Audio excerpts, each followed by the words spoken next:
Mist नाम का एक छोटा सा शहर घने जंगलों और धुंधले पहाड़ों के बीच बसा हुआ था। यहाँ के लोग एक रहस्यमय कहानी सुनाते थे, फुसफुसाती परछाइयाँ की।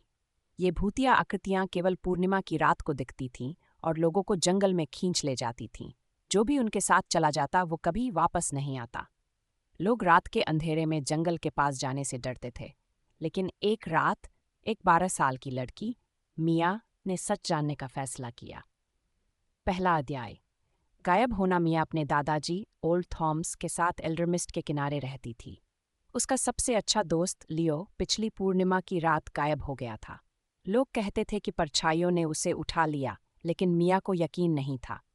अपनी टॉर्च और दादाजी के पुराने कंपास के साथ वह जंगल में जाने का फैसला करती है। जैसे ही पूर्णिमा का चांद आसमान में चमकता है, मिया घर से चुपके से निकलती है। जंगल में एक अजीब सी खामोशी थी, सिवाय पत्तियों के हल्के सरसराहट के। अचानक उसे एक फुसफुसाहट सुनाई देती है।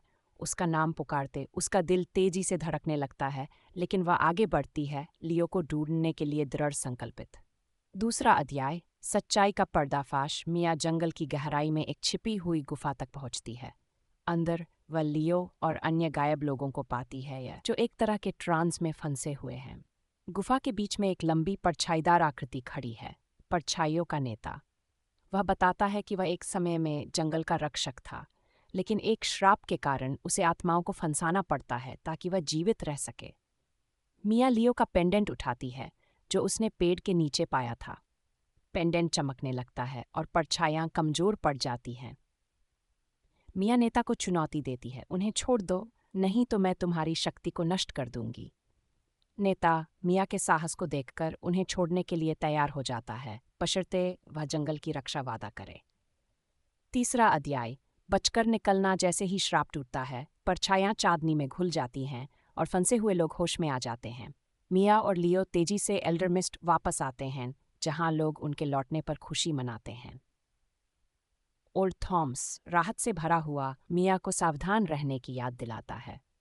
उस दिन के बाद मिया जंगल की अनौपचारिक रक्षक बन जाती है।